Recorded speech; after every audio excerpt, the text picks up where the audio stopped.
Alright, so today I'm kind of mad. I can't work out. I've pulled a nerve or something in my neck. Probably the worst injury I've had. My whole left side of my upper body will not do a pushing motion. So I'm gonna go for a ruck today. Just figured I'd try out this new shirt I got on 50% off on First Light, and it's hot today. So just wanted to show you kind of what I'm gonna do for a ruck. I'm planning on starting here and going to the top of that mountain. That's Lookout Mountain. But this is a Killick back. It's got a frame pack on it. It weighs about 12 pounds with the stuff I've already got in here. I'm putting a 20-pound weight in there. This may seem like a simple thing to know or whatever, but it wasn't for me. But whenever I'm going with a heavy pack like this, there's very little pressure on my shoulders. It's all pretty tight around my waist, about where my belly button is. But you can see there's some slack in there, so I don't really feel much on my shoulders. So that helps you carry the weight. You can always adjust if your hips start getting tired. Maybe put a little more resistance in your shoulders to give your hips a break. But this is the way I like to do it. Just leave some slack in there and just adjust on the fly. I'm putting this weight in here it's my first ruck of the season. And if some of you guys ain't naturally fit like a lot of these other guys that can just wake up one day and decide to go walk 20 miles up a mountain without training for it, this is, that's not me. I have to train. If I don't train, I'll look at a ridge and turn around and go the other way because, I'm not ready for it. But there's guys out there just naturally can just get after it without any training, but I'm not one of them. But here's kind of what I do. This is going to be kind of a light ruck. It'll be 30 pounds total. That mountain's going to be pretty tough for the first time this year. But that's kind of what makes these rucks a little more fun, is if you make it a challenge instead of just walking around the yard or mowing the grass with a pack on your back. Pick something that's going to make you see the results at the end. And hopefully I'll be up there and we can take a picture from up there to down here at the house. So I think it's about 4 miles up there, counting the road I have to walk to get there. But let's go.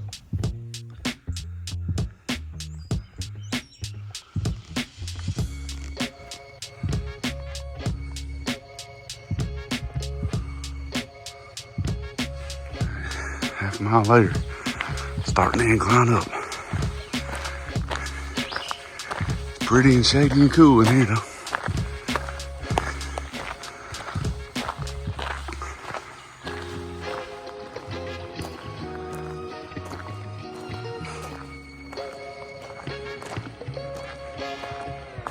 Still going up.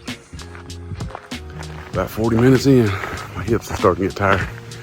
I've got old man hips, that's why I gotta do this every now and then. But this probably sounds crazy, but when you do these rucks, they teach you how to walk. Whenever you get in pain or something's nagging you, if you heel strike a lot with your heels, your heels will start hurting in your body, without you knowing. It will start adjusting to that impact and shorten the steps and you start shortening steps and not heel striking as much. And like with my hips, I've noticed when they start hurting, I'll start shortening my steps. So my turnover is a lot more, but the pain kind of goes away. And then once I start feeling good again, I start taking bigger strides and covering ground quicker.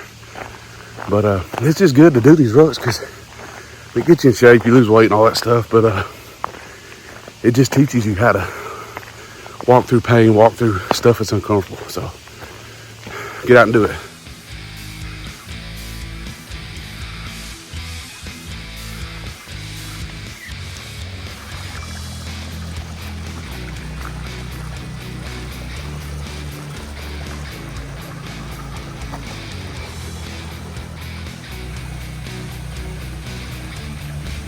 The thing with these rucks, it's fun to go out and climb a mountain like this, like conquer a mountain, just something to give you a goal to push for, or a big ridge, or whatever it is. These rucks don't have to be done very often or for very long.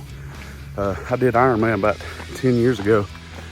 When I started looking at the distance of the race, I thought, how in the world am I going to put that many miles in biking, running, and swimming? Well, came across some articles about HIIT training, HIT, high interval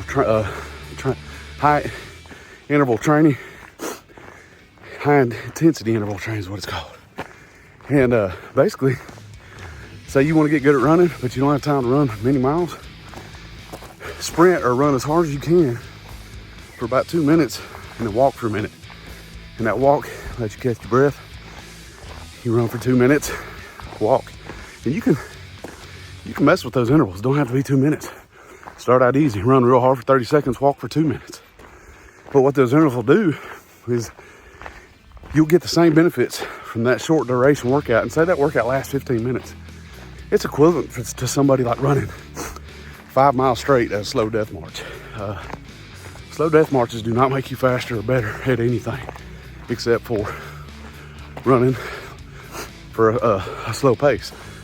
So if you're out rucking, you don't really have a mountain or anything to conquer like that, just get on a ridge, get in your yard, walk for a real hard pace for a minute up a ridge or something, and then kind of coast for a minute. High interval training, high intensity training will definitely give you more benefits in the long run. You don't have to spend as much time with it.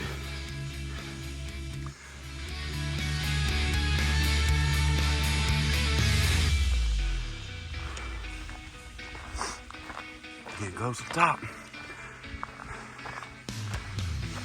All right, we're at the top. Hour and 10 minutes later. There's where we started.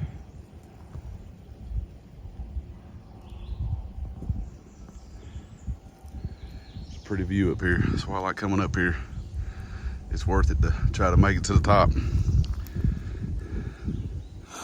And breaking your records today, but first ruck of the season, it's just good to get out and do it. It's not bad weather either.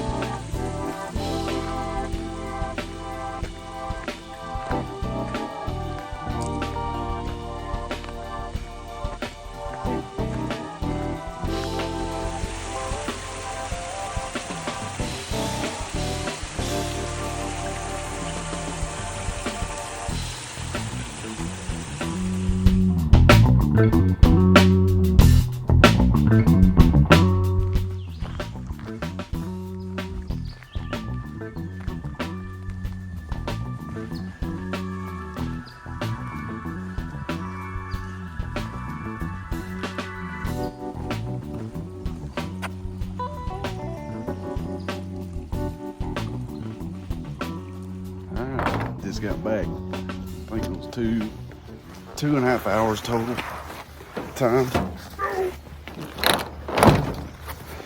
I felt better going up there than I did coming back. Going downhill hurts my knees, hips, everything, but the more I do it, the easier it gets. But yeah, first ruck of the season. This shirt, I think it's called the Wick or something.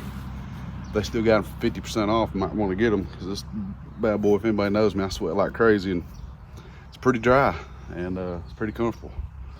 So see if you can see it. That house right there is pretty much where I went. I have to go back and look at the run matrix or the walk matrix, see what the elevation is, but it's a pretty good one. It's pretty, dang dogs, pretty walk. Everything went good.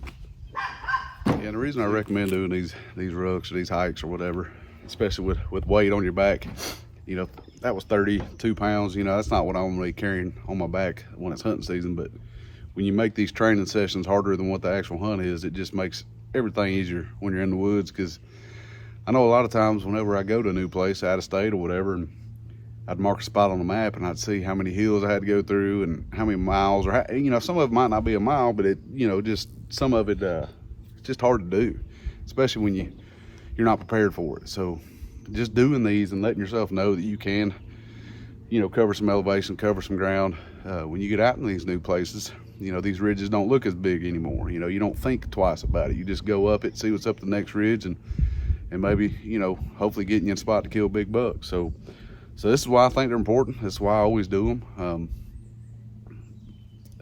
They're important, especially if you want to, you know, it's kind of a mind thing. Once your mind knows you can do it, it just makes everything easier. So appreciate you watching.